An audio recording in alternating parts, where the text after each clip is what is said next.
Bonjour et bienvenue pour cette nouvelle vidéo. J'espère que vous allez bien. Nous nous retrouvons pour parler du rituel concernant les troubles du voisinage. Alors, c'est une question récurrente que j'ai eue ces dernières années de personnes relativement en souffrance avec leur voisinage. Et il y a de tout, vraiment de tout. Donc, c'est un rituel que vous allez pouvoir faire uniquement si, bien entendu, vous avez parlé avec votre voisin. Frappez à la porte, demandez de baisser un peu la musique ou autre. Si vous ne faites rien, en fait, ça risque de ne pas fonctionner parce que ça reste de l'occultisme chrétien. Et comme je vous le dis souvent, occultisme chrétien égale aide-toi et le ciel t'aidera. Alors, ce pack se compose de quelques éléments. Rien de bien sorcier. Vous avez donc une neuvaine pentacle de l'abbé Julio. Donc, c'est le pentacle lampe des catacombes. Et cette neuvaine, elle est, comme d'habitude en fait, dans tous les rituels que je propose, chargée, dressée, chargée, bénie. Donc, elle est prête à l'emploi. Ensuite, vous avez un pentacle lampe des catacombes. À savoir qu'effectivement, c'est le même pentacle. Il est imprimé sur parchemin et vous allez en avoir besoin pour écrire des petites choses au dos et le placer à un endroit spécifique. Également, vous avez un sachet d'encens de Storax, donc en résine pure, et qui sent divinement bon. Je crois que j'ai dû vous le dire à peu près 1 million de fois que c'était ma résine préférée. Je crois. Dans le doute, je vous le redis. Et vous avez également un paquet de charbon ardent pour faire brûler votre résine. Dans ce pack, comme d'habitude, il y a une notice en pas à pas qui contient le psaume 35 que vous aurez besoin de réciter quotidiennement tout le long de la neuvaine en fait. Tant que la neuvaine elle brûle, vous allez réciter ce psaume. Je vais vous expliquer un peu comment fonctionne le rituel. Premièrement, ce que vous allez faire, c'est prendre votre parchemin lampe des catacombes et au dos du parchemin, vous écrivez votre adresse complète. Donc si vous êtes en appartement, n'hésitez pas à mettre même le code porte, code digicode, l'escalier, le numéro de porte. Vous allez vraiment dans les détails de là où vous habitez. Si vous êtes en résidence, dans une maison, n'hésitez pas à mettre le nom du lotissement, le hameau, etc. Vous essayez d'être le plus possible dans le détail. C'est très important pour que la demande puisse être le plus ciblée possible. Parce que si vous mettez par exemple 15 rue Henri Dupont et que c'est un bâtiment, eh bien ce sera tout le bâtiment qui va être concerné. Donc mettez bien l'adresse complète. Et vous pouvez également mettre le nom des habitants de la maison. Une fois que vous avez rempli le dos du parchemin, vous le mettez de côté et vous allez prendre votre neuvaine pentacle. Donc là, comme je vous ai dit, elle est toute prête. Vous n'avez besoin de rien faire d'autre que de l'allumer. Préalablement, en fait, vous allez faire votre demande. Vous la prenez dans vos mains, vous faites votre demande. Quel est le problème avec ce voisin, avec ces voisins ? Qu'est-ce qu'il se passe exactement? Qu'est-ce que vous aimeriez régler de la situation? Faites votre demande vraiment avec votre cœur. Il n'y a pas de prière à proprement parler à ce niveau-là. À ce niveau-là, c'est uniquement votre cœur qui doit parler. Vous parlez avec Dieu, vous demandez ce que vous souhaitez voir être réglé. Une fois que vous avez fait ça, vous l'apportez contre votre cœur et vous dites tout simplement au nom du Père, du Fils et du Saint-Esprit. Amen. Vous la frappez, j'allais dire, mais vous tapez 3 fois sur la table, 1, 2, 3 pour l'activer et votre neuvaine est prête. Vous l'allumez, vous lui trouvez un petit coin. ce qui serait bien, c'est qu'elle ne bouge pas. Donc, vous lui trouvez un petit coin sur un meuble, sur votre hôtel, si vous avez un hôtel. Et vous la laissez là pendant les 9 jours, durant les 9 jours de combustion, en fait. Le pentacle, lui, il est également béni. Donc, celui-ci, vous allez le placer sur votre porte d'entrée. Donc, vous avez votre porte d'entrée qui est comme ça. Allez, je vous mets là, voilà. Vous avez votre porte d'entrée, extérieur, intérieur. Vous allez scotcher le pentacle, côté illustration, contre la porte. Et personne ne doit le voir. Donc, vous allez mettre un poster par-dessus, ou un poème, ou une photo, quoi que vous aimiez, hein. Juste, il ne faut pas qu'on puisse le voir, il ne faut pas qu'on puisse le toucher. C'est très important.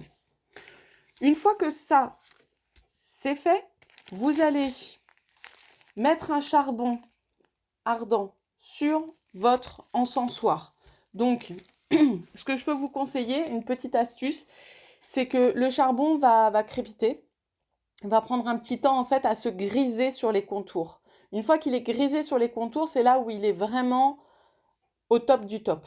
Et vous pourrez mettre l'encens dessus, ça fera un maximum de fumée qui va vous permettre une fumigation nécessaire. Je vais vous expliquer pourquoi. Donc, allumez votre charbon avant de faire votre prière et d'écrire sur votre pentacle. Comme ça, il aura le temps de bien chauffer en fait. Et donc, vous pourrez mettre, une fois que vous aurez fait écrit sur le pentacle et activé votre neuvaine, vous mettez du storax sur votre charbon. Vous mettez une pincée, ça suffit, vous n'avez pas besoin de beaucoup non plus.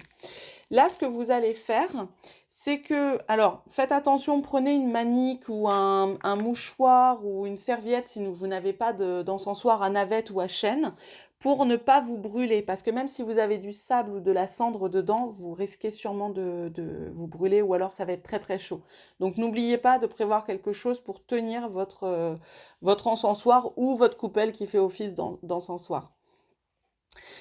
Vous allez avoir de la fumée, donc à partir de ce moment-là, vous allez vous balader là où vous avez les troubles. Donc si par exemple les troubles ne sont que du côté du mur de votre chambre, au niveau de la tête de lit, eh bien vous y allez et vous encensez le mur en fait et vous envoyez cette fumée contre le mur.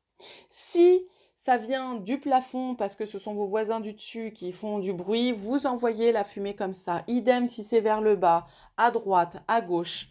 Si c'est dans une maison, ce sera exactement la même chose. Si c'est votre voisin de gauche qui vous embête, balancez toute la fumée vers la gauche, même si c'est en maison individuelle et donc que les murs ne se touchent pas. Si ce sont les voisins de droite, la même chose. En principe, dans une maison, vous n'aurez pas de problème avec les voisins du dessus et ceux du bas. Mais voilà, à moins que vous hébergiez quelqu'un dans un studio fait au niveau de votre sous-sol, pourquoi pas, c'est la même chose. Envoyez toujours la fumée vers là où il y a le problème. Pendant que vous envoyez la fumée, pensez que vous envoyez Dieu, vous envoyez vous envoyez la solution, vous envoyez la paix, vous envoyez l'harmonie.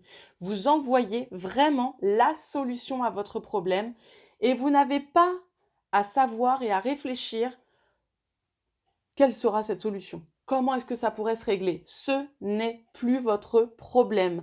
Vous avez remis préalablement votre problème à Dieu. Donc, laissez-le régler la chose.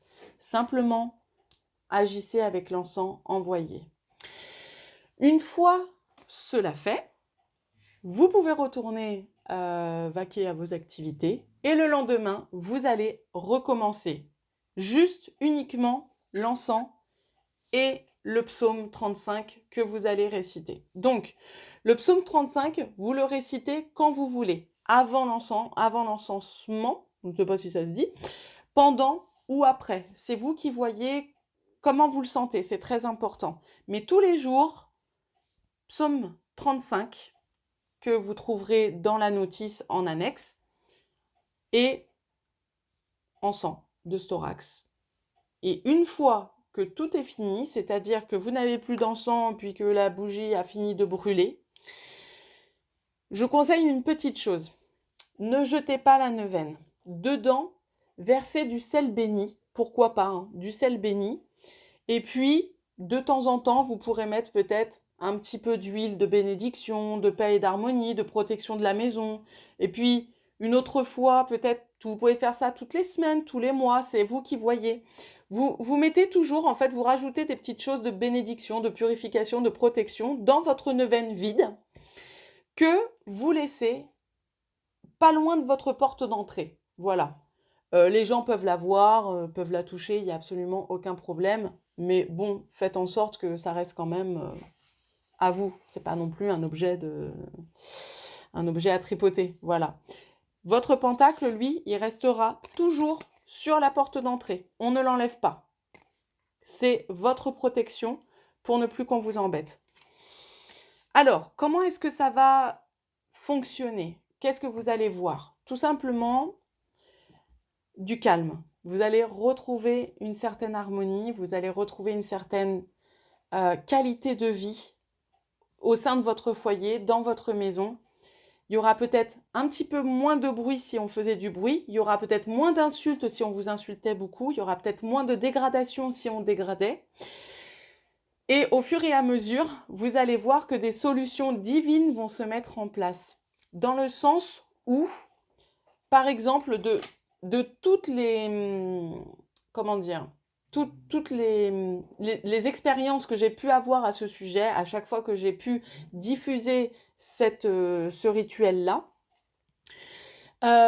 par exemple, vous avez un couple qui va beaucoup se disputer, qui va casser de la vaisselle, mais c'est un boucan incroyable, et puis qui ne se respectent pas, puis qui mettent la musique fort pour ne plus s'entendre l'un l'autre, enfin bref, et que vous n'arrivez plus à dormir, vous n'arrivez même plus à vivre chez vous, tellement c'est un bazar sans nom, eh bien, vous allez voir que finalement, ce couple peut se séparer ou se raccommoder. Mais en tout cas, ça va faire un apport d'harmonie, mais ce sera toujours pour le plus grand bien. S'il y a séparation du couple, en principe, la personne qui reste va être finalement beaucoup plus apaisée et va peut-être même pouvoir trouver l'âme sœur et vivre une réelle histoire d'amour qui va faire qu'il n'y aura plus de bruit. Ça, c'est quelque chose qui est déjà arrivé. Ou alors, la personne va déménager. Elle va se sentir obligée de déménager, elle va être appelée ailleurs, mais ce sera pour le plus grand bien. Vous allez retrouver l'harmonie. Il y a beaucoup d'exemples comme ça où ça aura toujours été pour le plus grand bien. Je vous précise cela parce que c'est vrai que la plupart du temps, on me dit « je veux pas leur faire du mal, j'ai rien contre eux, je comprends, ils sont vieux, ils sont jeunes, ils travaillent de nuit, ceci, cela ». Ne vous inquiétez pas. N'oubliez pas que c'est de l'occultisme chrétien et que ce sera toujours pour le plus grand bien. Mais que les solutions divines ne sont pas non plus des solutions forcément douces. On le voit bien dans notre évolution spirituelle, des fois on en bave un peu, mais c'est toujours pour le plus grand bien. Voilà pour la présentation de ce rituel. Si vous aussi, vous souffrez de troubles du voisinage et que vous avez vraiment tout essayé, comme je l'ai dit, alors ce rituel pourra, je pense, vous aider. Et si vous avez d'éventuelles questions, n'hésitez pas à les laisser en commentaire. Quant à moi, je vous retrouve très bientôt pour une prochaine vidéo. Ciao, ciao!